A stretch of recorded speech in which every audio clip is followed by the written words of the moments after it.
Hi guys, Dr. Rob Barrington here with some more nutrition advice.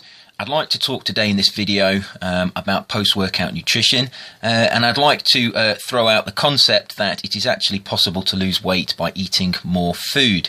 This is alien to most people. Most people believe that in order to lose weight they need to cut their calories, they need to go and perform aerobic exercise, and they need to cause a calorie deficit that then gradually causes the burning of their body fat. I don't believe this. I don't believe that's the correct way to improve your body composition. I am a big advocate of resistance training, and I feel that if you want to improve your body composition, you shouldn't feel that you need to lose weight. You should feel that you need to lose body fat, which is different to losing body weight, and that you should also put muscle mass on. Those people that look the best have some skeletal muscle, they have a shape to their body, and they also have low levels of body fat. So it's an important concept to understand that we're not trying to lose weight, we're trying to improve our body composition. And the best way to improve your body composition is to look to bodybuilding and the bodybuilders and how they train, and they train with heavy weights. So if we look at exercise in a different way, we look at it from a different angle, we're not really performing the exercise to burn calories. Most people think that they need to go out and run on a treadmill, or they need to perform long periods on an exercise bike or a rowing machine, and they feel that this is because they need to burn calories. But if you look at exercise from a different point of view, when you lift weights, you're not actually lifting the weights to burn calories. What you're actually doing is you're lifting the weights to build skeletal muscle. So it has a completely different function.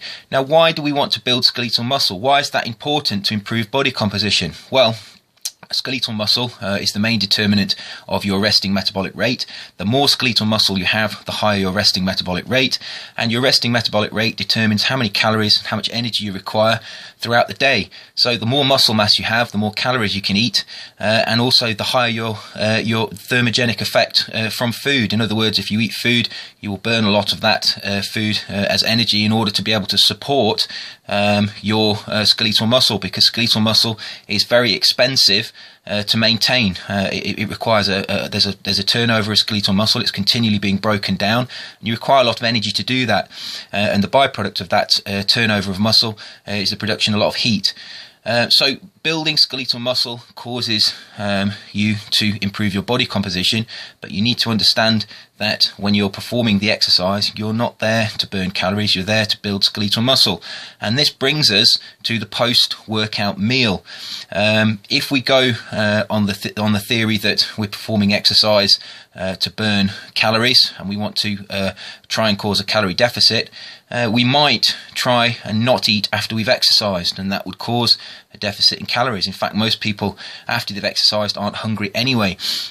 However, we're not looking at exercise from this point of view. We're looking at exercise from the point of view of building muscle, and therefore after we've trained we need to supply our body with the raw materials to be able to build more skeletal muscle. The actual lifting of the weights stimulates protein synthesis. It stimulates all of the metabolic pathways in the body that are required to build muscle, but in order to be able to build muscle we have to supply the raw materials, and we have to do two things. We have to supply energy in the form of carbohydrates, and we also have to supply protein in the form of amino acids in order to be able to supply the structural components of the skeletal muscle.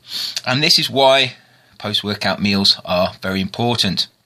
Now, therefore, what we're looking at when we have a post-workout meal is some kind of food that contains carbohydrate and protein, and we need to ingest that pretty much as soon as we have trained, because there is a window of opportunity which gradually diminishes, whereby those raw materials and that energy will be used for the good of building more skeletal muscle, for replenishing the energy within the skeletal muscle, so that next time we train we have a full glycogen complement within the muscle, and that window is open from the point we stop training and gradually decreases over a period of about 12 hours.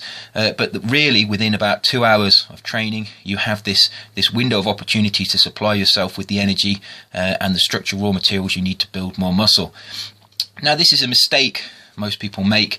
They don't pay enough attention to their post-workout nutrition.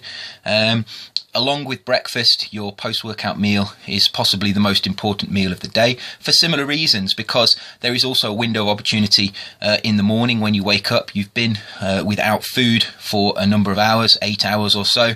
Your glycogen stores in your liver are depleted, and you have a need for raw materials to be able to give yourself energy to replenish those that have been repleted during your sleep. So in a similar way, breakfast is also an important meal.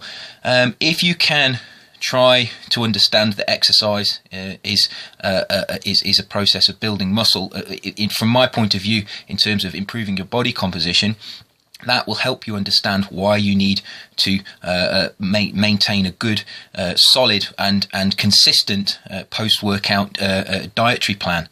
Now, exercise is important, and I'm not saying that aerobic exercise doesn't have a place. It does. Aerobic exercise is very good for removing subcutaneous fat after your body composition it has improved. But if you have abused your body for a long time, if you have tried periods of dieting in the past, and you have gone through the cycles of dieting, gaining the weight back, dieting, gaining the weight back. It's called yo-yo dieting. Every time you gain that weight back, you lose a little bit of skeletal muscle, you gain back some fat, and gradually your body composition deteriorates. If you've been through that process, you are in need of performing resistance training to increase your skeletal muscle and get your resting metabolic rate back to where it should be, and further improving it. If that describes you, a persistent dieter in the past, I would suggest that you forget aerobic exercise for now and you concentrate on resistance training and eating a high quality diet. If you combine those two things together, you will improve your skeletal muscle mass, you will increase your skeletal muscle mass, and this will restore your resting metabolic rate prior to the damage that you have caused through these periods of dieting. There's no need to restrict calories. If you eat very high quality foods, your body will tell you when you've had enough. As long as you avoid all of the metabolic poisons like trans fatty acids, hydrogenated fats, fructose, and all the other metabolic poisons, the food additives, everything that's in food that shouldn't be there. If you eat a high quality diet, your body will tell you when you've had enough food, and it will tell you when it is replete with energy. If you eat that high quality diet and you perform resistance training to increase your resting metabolic rate, your body composition will improve. After you have improved your body composition and you're in a state of health, you've started to lose your abdominal obesity, you started to improve your body composition, you can then think about adding aerobic exercise on top of your resistance training if you require going that little bit extra and improving your body composition further. But to start with, you need to think of resistance training as a building muscle process, and you need to, if that's the case, you need to provide your body with adequate nutrition following training. That means you need to eat high quality protein and a source of carbohydrates for energy, and you have to eat them within that 2-hour window following your training sessions.